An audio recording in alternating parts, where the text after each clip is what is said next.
Hello everyone. The US government shutdown is almost over.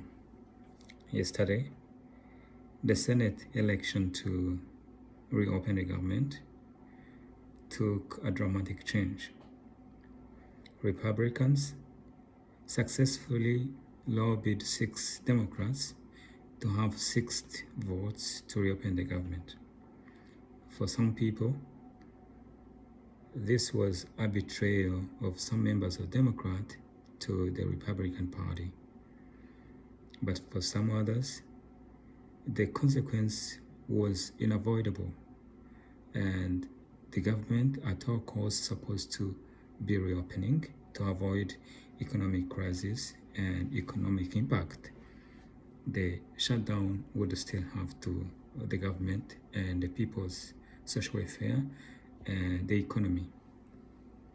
Nevertheless, the reopening, it's said that reopening the government without extending the ACA, the Obamacare, would leave 15 million people to lose their health coverage and become uninsured until 2035. This is a big problem. It's an issue because the Medicaid and ACA marketplace cut in the Republican bill is a failure, is a law failure to extend an enhanced premium tax credit for ACA, which will leave many people uncovered, but also in very great consequences.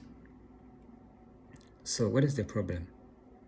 Why the US government, why the political system can't vote to have a universal healthcare coverage for each and every citizen of the United States?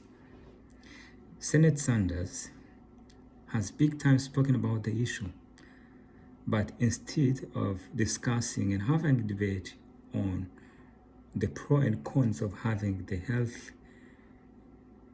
universal health care coverage for each and every United States citizens, he is accused to be a communist, and but himself, he described himself as social democrat. So is Mamdani, the newly New York elected mayor.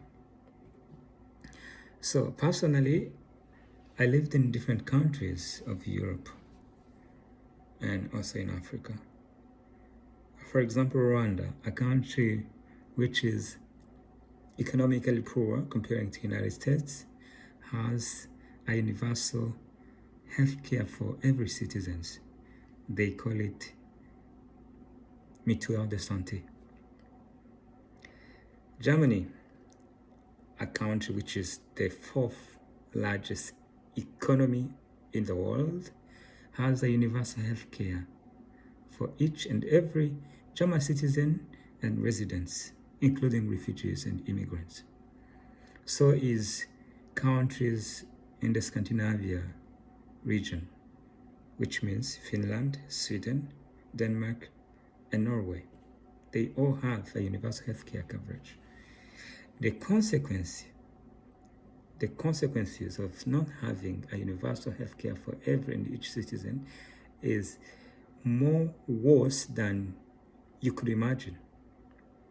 I've heard some stories of people, US residents and citizens among the low and middle income communities. When they are sick, they go in a bush to collect some plants.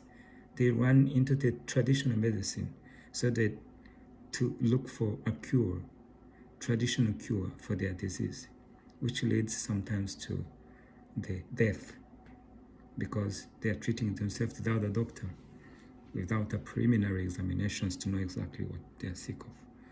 Most US citizens and residents from that social group, low and middle income, sometimes when they are sick, they fear even going to hospital, to the emergency services, because it's huge and a lot of money. You could spend only 2 hours and be charged 10,000 USD, which you could pay forever.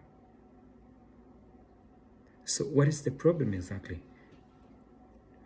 I would love to hear some experience and some thoughts, some ideas, some comments about why the richest country in the world can't afford social health care for its people, social and health care coverage for its people.